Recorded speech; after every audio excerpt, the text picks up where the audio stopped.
there are some characteristics by which we can identify a chemical change. Basically, on the basis of these characteristics, we can identify the chemical changes. Like first one is evaluation of gas. It means if gases are evolved during a change, then such changes are termed as chemical change. So the first one is here evaluation of gas.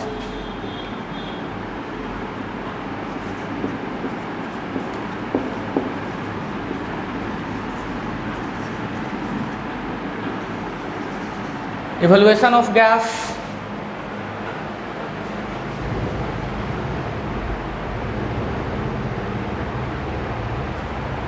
means suppose we just take one piece of zinc and react with dilute hydrochloric acid. So zinc react with chlorine and form ZnCl2 and also release hydrogen gas. So in this reaction, just we take one conical flask for this experiment,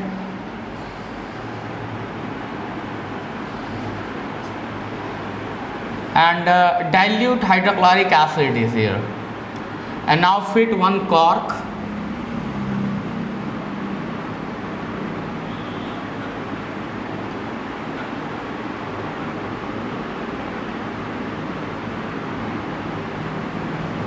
one delivery tube attached with this conical flask,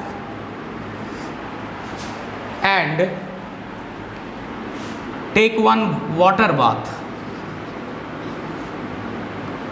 full of water, and also it consists some soap or some detergent here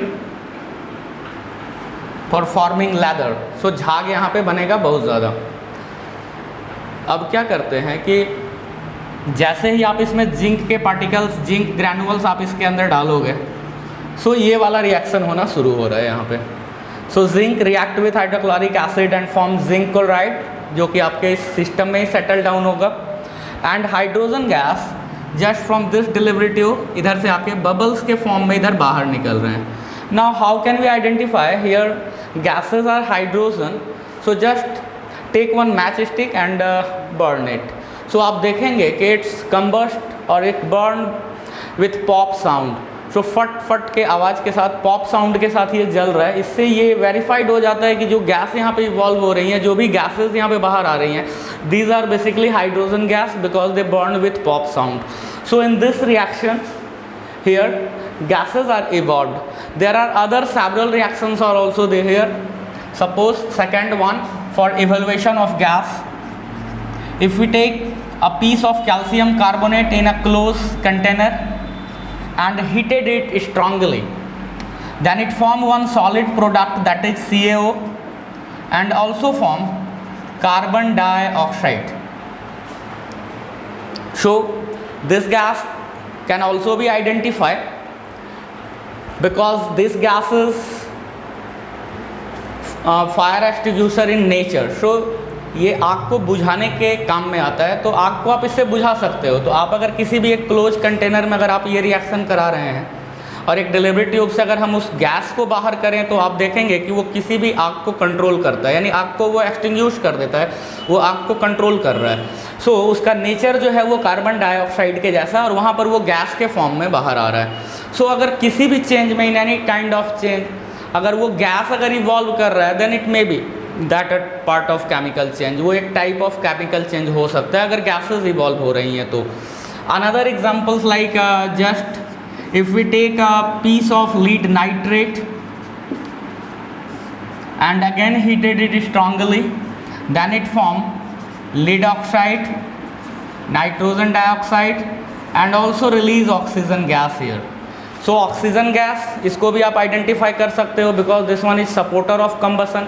If we supply oxygen, excess oxygen in a chamber, तो वहाँ पे क्या होगा कि जो combustion का जो process है वो आपका fast हो जाएगा because oxygen is one supporter of combustion. So just ये किसी भी वैसे रिएक्शन को जहाँ पर कि कंबसन के प्रोसेस हो रहे हैं तो वहाँ पर के रिएक्शंस को ये फास्ट करेगा। यानी आप इन गैसेस को आइडेंटिफाई कर सकते हो कि हाँ ये पर्टिकुलर गैस यहाँ पे बाहर आ रहा है या ये पर्टिकुलर गैस यहाँ पे इवॉल्व हो रहा है, क्योंकि इस गैस प्रत्येक गैस का कोई ना कोई एक पर्टिकुलर कैरेक्टर होता है। जैसे कि हमने ऑक्सीजन के लिए कहा कि it's a supporter of combustion, CO2 is a fire extinguisher in nature, and also it turns lime water into their milky color. So ये lime water को भी मिल्की कलर में कन्वर्ट कर सकता है। तो आप इससे भी आइडेंटिफाई कर सकते हैं कि हाँ यहाँ पे कार्बन डाइऑक्साइड गैस इवॉल्व हो रहा है। जैसे अगर आप इसको CaOH whole two lime water के साथ अगर आप कार्बन डाइऑक्साइड को अगर पास कर दो किसी सिस्टम में तो वो CaCO3 and water molecules formed करेंगे। तो जो ये CaCO3 हैं इनके पार्टिकल्स के कारण वो पूरे सिस्टम का कलर वाइट हो जाएगा। So just if we flow this gases through a lime water then their colour turns to milky, तो वो मिल्की कलर में कन्वर्ट हो जाता है क्योंकि उसमें वाटर सॉल्यूशन के साथ साथ CaCO3 का फॉर्मेशन हो रहा है। And these are basically particles. तो ये पार्टिकल्स के फॉर्म में है, तो पार्टिकल्स के फॉर्म में होने के कारण क्या होता है कि ये पूरे सिस्टम में वाइट कलर को फॉर्म करते हैं। यानी ये पार्टिकल्स पूरे वाटर सिस्टम में ये डिस्ट्रीब्यूटेड होते हैं पूरे वाटर में, ये कैल्शियम कार्बोनेट।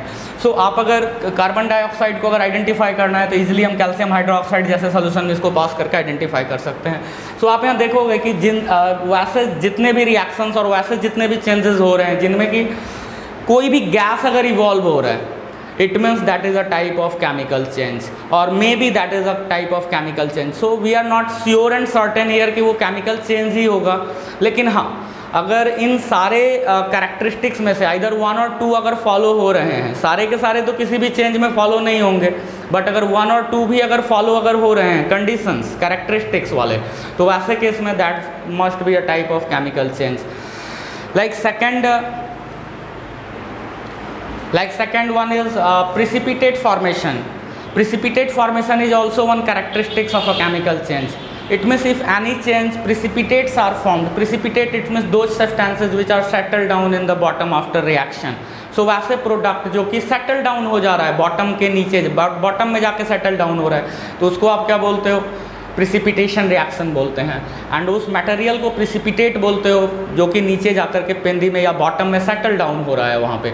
तो अगर कोई भी प्रोडक्ट सेटल डाउन हो रहा है, इसका ये मीनिंग हुआ कि आपने जो रिएक्टेंट्स लिया था वो रिएक्टेंट्स या तो लिक्विड फॉर्म में है या फिर गैसियस फॉर्म में है, वो किसी अनदर फॉर्म में है, but after reaction they just converted into their solid form. So here state is changed. Basically यहाँ पे आपके रिएक्टेंट का स्टेट चेंज हो रहा है और सारे रिएक्टेंट्स का स्टेट नहीं चेंज हो रहा है, बल्कि एक जो प्रोडक्ट हमारा बन रहा है न्यू प्रोडक्ट, तो उसका स्टेट जो है वो इनिशियल वालों के स्टेट से कम्प्लीटली डिफर कर रहा है।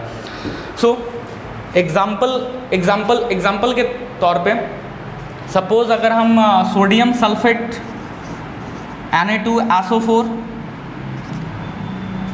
एंड बेरियम क्लोराइड के सॉल्यूशन को अगर आप मिक्स करते हो, so both are is in their solution form, both are in their aqueous form, and if they dissolve together और mix together,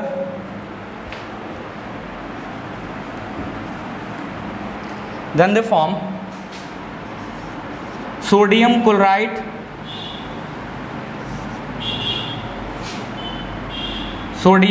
chloride, and also BaSO4 sodium sulphate, white PPT of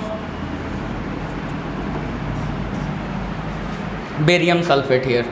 तो यहाँ पे जैसे ही आप इसके aqueous form को आपने लिया है, आपने इसके भी एक्वस फॉर्म को लिया है, तो जैसे ही दोनों के एक्वस फॉर्म को हम डिसॉल्व करते हैं तो यहाँ पे क्या होता है कि एक सॉलिड प्रोडक्ट का फॉर्मेशन करता है। And this reactions are also called metathesis reaction.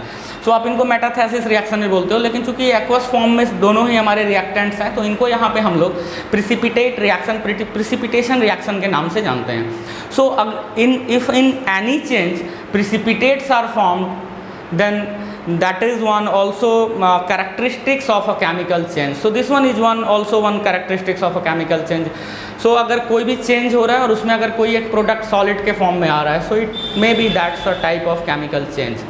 So the first one is evaluation of gas, second one is precipitate formation. So for precipitate formation another example जो कि हमारे लिए यहाँ पे important example हो जाता है, जैसे आप अगर लीड नाइट्रेट ये वाले कंपाउंड को PbNO3 हॉल टू आप अगर पोटासियम आयोडाइड के साथ अगर रिएक्ट कराते हो तो वैसे केस में ये KNO3 का फॉर्मेशन करेगा, KNO3 and form PbI2 yellow PPT, yellow PPT. So in this reaction yellow PPT is formed here of PbI2. So यहाँ पे क्या हो रहा है कि PbI2 का येलो फॉर्मेशन हो रहा है. अब these both reactions are not balanced here because in this case there are two atoms of sodium, but here only one atom of sodium. There are two atoms of chlorine, but here only one atom of chlorine. Now here one atom of barium, one atom of barium is here, one group SO4, so one group SO4 is here. So SO4 and Ba both are balanced because their numbers in reactant and their numbers in product both are equal. But in case of sodium atom, in reactant there are two atoms of sodium. So it means what कि we must have to multiply this sodium by 2. So हमको यहाँ पे ये वाले sodium को 2 करना है, but don't think that कि just we apply 2 here. So आप अगर यहाँ पे अगर इस प्रीफिक्स के जगह पे अगर आप 2 अगर अप्लाई करते हो तो इसका मतलब ये हुआ कि आपने इस नंबर ऑफ एटम को चेंज कर दिया with in a molecule. So it is not possible with in a molecule number of atom will change. तो ये कभी भी पॉसिबल नहीं है कि एक मॉलिक्यूल के अंदर के एटम को आप चेंज कर दो, बिकॉज जैसे ही आप किसी मॉलिक्यूल के अंदर के एटम को आप चेंज करते हो तो उसका पूरा का पूरा या तो केमिकल कैरेक्टरिस्टिक्स वॉश हो जाएगा या फिर एक न्यू प्रोडक्ट का फॉर्मेशन होगा. So we can't multiply Na. सो यहाँ पे आप नहीं लगा सकते हैं. तो हम जब भी हमें इक्वल करना एटम्स को है, बट हम मल्टीप्लाई जब भी करेंगे तो किसी भी साइड करें, आइदर इन रिएक्टेंट साइड और in product side, so we must have to multiply molecules. तो हमको इक्वल करना है दोनों साइड्स के एटम को, बट हम यहाँ पे मल्टीप्लाई करेंगे मॉलिक्यूल्स को, because it is not possible कि हम एटम को किसी मॉलिक्यूल के अंदर चेंज कर दें. It is not possible. So हमें Na भी 2 चाहिए, Cl भी 2 चाहिए. तो just multiply whole NaCl by 2. तो आप देखेंगे कि ये रिएक्शन आपका पूरी तरह से बैलेंस्ड हो गया. Same condition is here also. So 1 atom of potassium and 2 groups of 2 nitrate groups are here. यहाँ पे 2 नाइट्रेट के ग्रुप्स हैं, but here only 1 nitrate group. तो यहाँ पे क्या हम NO3 के होल 2 कर सकते हैं? तो no. Within a molecule 1 group और number of atoms will not change. So always जब भी हमको मल्टीप्लाई करना होगा तो उनके मॉलिक्यूल्स में करना होगा. तो कहोगे सर तब तो यहाँ पे मल्टीप्लाई करना होगा हमको, तो यस हम यहीं पे मल्टीप्लाई करेंगे. This method is known as trial and error method.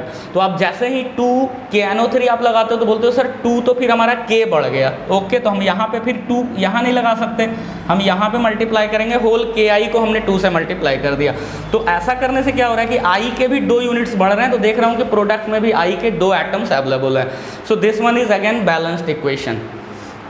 So these are 2 basic characteristics, evaluation of gas, and the second one is precipitate formation.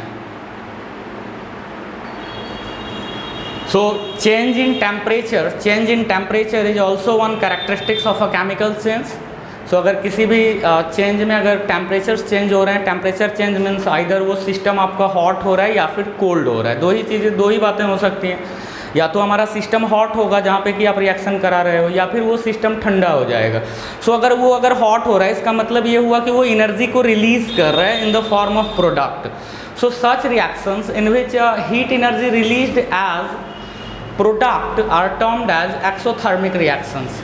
And during exothermic reactions जब भी होगा तो उसमें क्या होगा कि जो आपका हीट एनर्जी है वो एक प्रोडक्ट के फॉर्म में बाहर आएगा. तो जब प्रोडक्ट के फॉर्म में आएगा तो वो पूरे सिस्टम को गर्म करता है. लेकिन एक चीज़ यहाँ पे ध्यान रखना है कि अगर कोई भी रिएक्शन हो रहा है और हीट एनर्जी बाहर जा रही है, इसका मतलब उस मॉलिक्यूल का एनर्जी कम हो रहा है, तभी वो मॉलिक्यूल वहाँ पे एनर्जी को रिलीज कर रहे हैं. तो एक्सोथर्मिक में नो डाउट एनर्जी प्रोडक्ट के फॉर्म में बाहर आता है, वो सिस्टम गर्म हो जाता है. But in thermodynamic exothermic reactions में जितने भी हीट एनर्जी जो रिलीज्ड होते हैं इनको आप निगेटिव फॉर्म ऑफ एनर्जी के रूप में हम स्टडी करेंगे.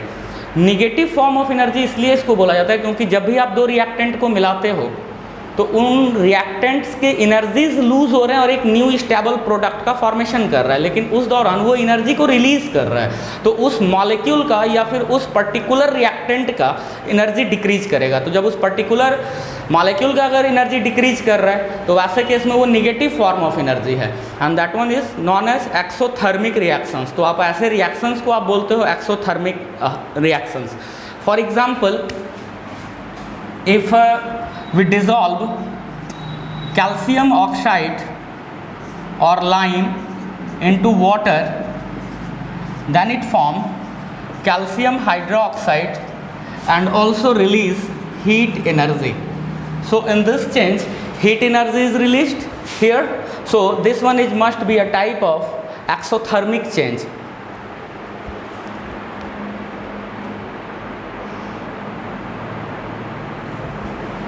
सो अगर यहाँ पे जो एनर्जी आपका रिलीज हो रहा है वो इन द फॉर्म ऑफ प्रोडक्ट हो रहा है, तो जब प्रोडक्ट के फॉर्म में जब एनर्जी रिलीज हो रहा है तो इसका मतलब ये हुआ कि ये हमारा एक्सोथर्मिक चेंज होगा। लेकिन इन दोनों ही रिएक्टेंट इस रिएक्टेंट मॉलिक्यूल का बेसिकली एनर्जी डिक्रीज हुआ है, सो इसके लिए ये एक निगेटिव फॉर्म ऑफ एनर्जी था क्योंकि यहाँ पर ये एनर्जी रिलीज हो रहा है। दूसरे केस में अगर हम एंडोथर्मिक चेंजेस की अगर हम बात करें तो endothermic changes are those in which heat energy required as reactant, यानी आप वहाँ पे सप्लाई देते हो, जब तक आप सप्लाई नहीं दोगे तो वो रिएक्शन पूरा नहीं होगा। और हम बता सकते हैं कि सर जिस सिस्टम में एंडोथर्मिक चेंज कराओगे उस सिस्टम में एनर्जी एब्जॉर्ब होगा, जब एनर्जी एब्जॉर्ब होगा तो वो सिस्टम जो है पूरा का पूरा ठंडा हो जाएगा, ठंडा होगा, वो एनर्जी एब्जॉर्ब करेगा, but that is count as positive form of energy, क्योंकि आप वहाँ पे एनर्जी सप्लाई दे रहे हो, वो रिएक्टेंट जो भी है वो रिएक्शन के बाद उस एनर्जी को एब्जॉर्ब कर रहा है और जो भी प्रोडक्ट फॉर्म्ड कर रहा है उसकी एनर्जी ज़्यादा है,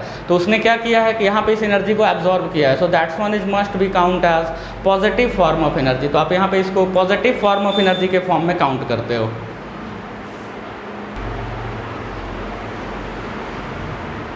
For example, ammonium chloride and reaction between ammonium chloride NH4Cl and barium hydroxide BaOH Hal 2।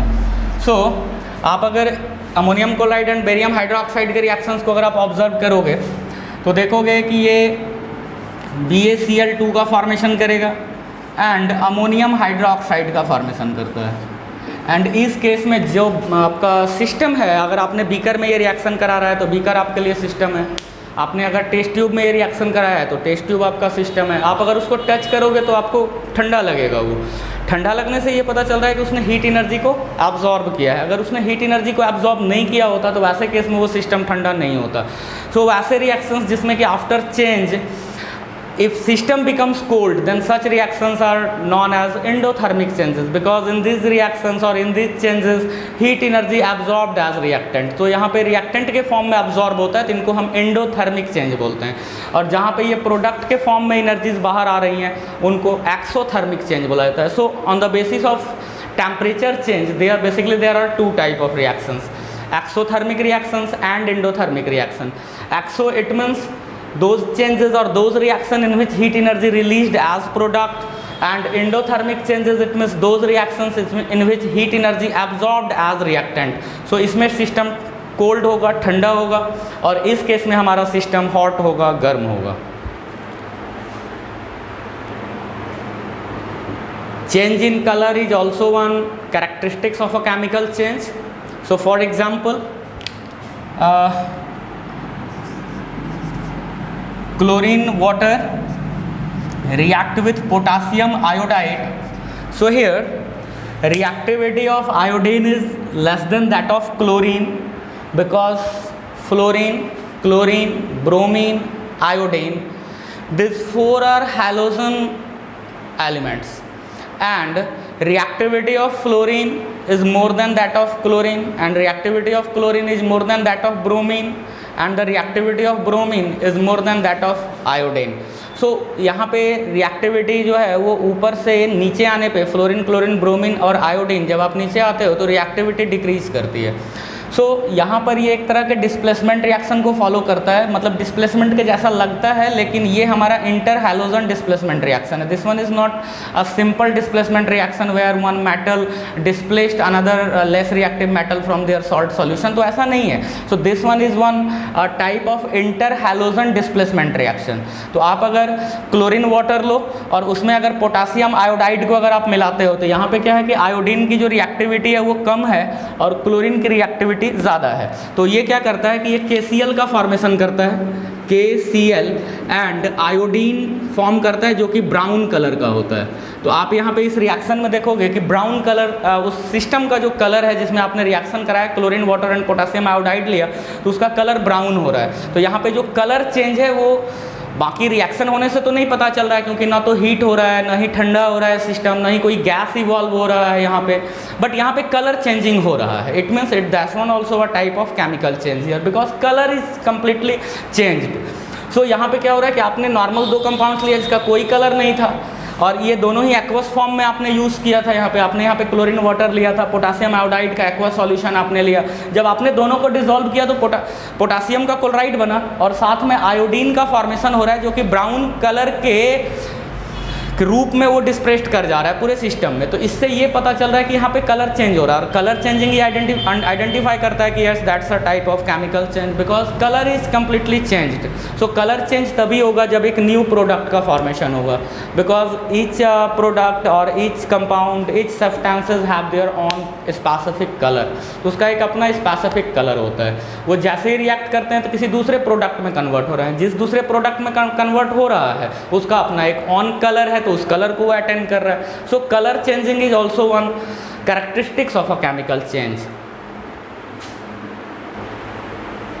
another example of chemical change is just we take a solution of copper sulfate which is blue in color, and if we dipped one piece of iron here, so after some time it formed iron sulfate and copper as precipitate.